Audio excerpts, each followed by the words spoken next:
You're listening to the Organize My Thoughts podcast, where we teach you how. Hello, family, and welcome back to another episode of the Organize My Thoughts podcast.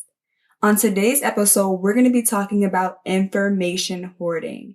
And now you're like, what is that? And don't worry, we're going to go over exactly what it is in this episode. And listen, fair warning, this message might be a little controversial. It might step on your toes a little bit. I might be in your house, down your street. You know, you might be feeling some type of way. But again, the whole premise for this podcast is to get us to a place of executing. And so let's just go ahead and start with a little story time, okay? Everybody loves story time. So let's just get into it. So I talked about my journey of working at Under Armour and, being the youngest person in the creative department. And I had just graduated and I was in this state where I was trying to figure out what direction I wanted to go in. I was in between leading towards being a graphic designer and web designer or a digital marketer. And at the time, it just felt like I had to choose between the two. So I remember going on this whole Google frenzy, YouTube search. I was all up in Google and YouTube University for actually it felt like a couple months where I would just spend each and every single day just trying to learn more about digital marketing, trying to learn more about graphic design. And I was listening to so many podcasts a day. I was listening to honestly 3 podcasts a day. I was spending, all of my lunch breaks, my mornings on Google learning up how to be a better digital marketer, learning how to be a better graphic designer, learning all of these new skills without actually taking inventory for all the skills that I had already gained. Again, my background is in web design, graphic design, and I had a bachelor's in digital marketing. So I had all of these tools that were already inside of me. But for some reason, I just felt like in order to make a decision between which direction I wanted to go, I just had to learn more. And y'all, I was obsessed. I started buying so many books on both topics. I would literally just isolate myself during my lunch breaks and just study to the point where it became really unhealthy.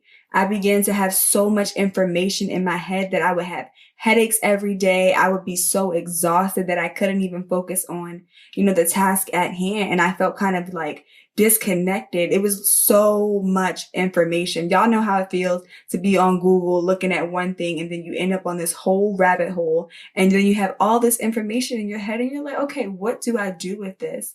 And so it got me to a place where I was kind of discouraged because it felt like it was never enough information.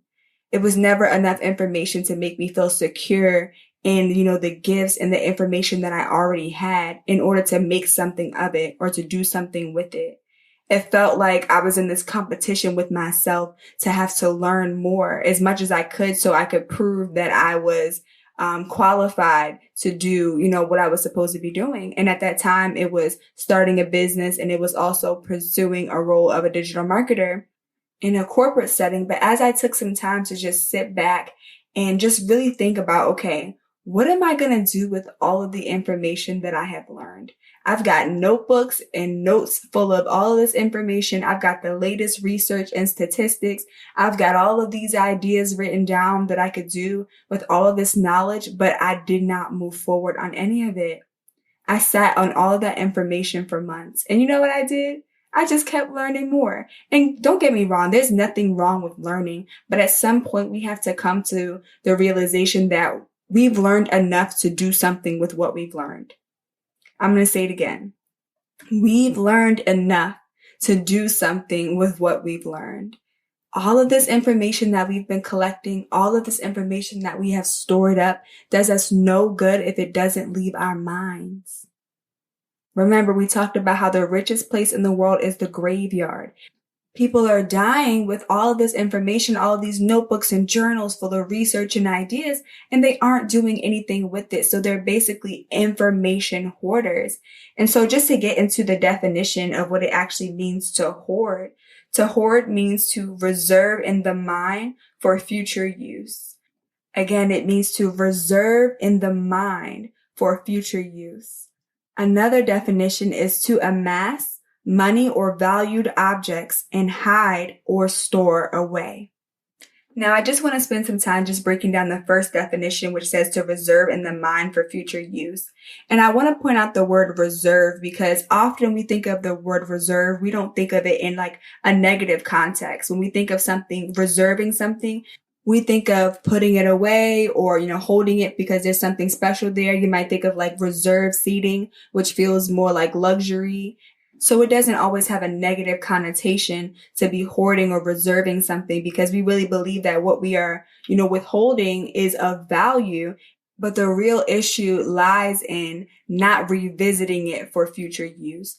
We're hoarding and collecting all of this data, all of this information, but we're never actually going back to pull out and apply all this stuff that we've learned and turn it into something.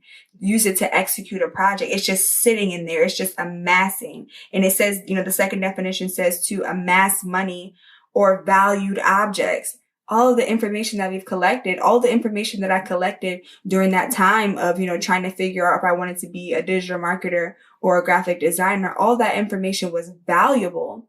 It was going to be things that could help me solve people's problems in business or even in a corporate setting. But as long as it was in my mind, it was doing no one any good and it was keeping me broke. Because I've got $1 million ideas, $1 million research and information in my head, but ain't no money in my bank account. Okay? That's a problem. Now, I wanted to go back to a portion in my story where I talked about how I was doing all of this research because I didn't feel qualified for either direction that I wanted to go in. Even though on paper I had all of the skills that would be needed to accomplish it, it was somewhere inside of me where I was disqualifying myself. And so that brings me to my first point about information hoarding is that information hoarding is rooted in imposter syndrome. It's not that you need more information or more research to figure out what you're doing or what direction you want to go in. You don't feel that you are qualified to execute this vision. You don't feel that you're qualified for this role. And so you spend all of this time trying to prove to yourself or prove to other people through all this knowledge and information that you've acquired that you can actually do what it is, that you're called to do. But in actuality, you already have what you need. You have enough information in that big, beautiful head of yours to get the job done. You have enough information, enough direction to get started, and you can figure out the rest along the way. It's okay to learn more information as you go, but it's not okay to just sit in a place of, paralyzation and information hoarding where you're not getting anything done. Some of the greatest inventions ever made, some of the greatest businesses ever started were started by people who didn't know anything about the direction that they were going in, but they took what they had and they started. They just got started. Immediately when I was preparing to record this episode, God was taking me back to the story of the parable about the 3 servants in Matthew 25. And it talks about how this wealthy man entrusted his servants with his money while he was going on this trip. And he gave one of the servants 5 bags of silver. Another servant, he gave 2 bags of silver. And then the last servant, he gave 1 bag of silver. And he divided each of those bags into the proportion of their abilities. Now, what stood out to me is that, when the master returned, he found that the one that he gave the 5 bags of silver to had multiplied it. He had, taken that money and made more of it. The second one, he did the same thing. But what stood out to me was that the servant that he gave the 1 bag of silver to dug a hole in the ground and hid the master's money. In other words, he hoarded it. He was reserving it for future use for when the guy returned to collect his money, but he did it out of fear. He did it out of fear because he didn't feel like he was qualified enough to go do something with it. He didn't trust himself with the knowledge. Obviously, if this man had been coming on this trip and he entrusted his servant to hold this bag of money, even though it wasn't as much as the other servants had, he trusted him to carry this money. Yet the servant still did not feel qualified in order to do something with the money that he'd been given. It sounds like this servant was operating in, imposter syndrome where he did not feel again that he was qualified to manage, his master's money. And so a lot of us who struggle with imposter syndrome do the same thing. We take, what we've been given. We take, in this case, what we've been learning, all this information, and we bury it. We're not burying it in the ground, but we're burying it inside of our journals. We're burying it inside of our notes. We're burying it on all these post-it notes all over our wall, but we're never actually doing something with it. So now it's time for us again to take all this information and uncover it. Take it out of where you have buried it and do something with it. You have to start. When the servant came back to his master and the master asked, what he did with the money, and he told him that he buried it, the master was furious. He was like, why didn't you at least take my money and put it in the bank so it could gain some interest? In other words, why didn't you do something? Why didn't you do something with what I've given you? Why didn't you do something with what you already have?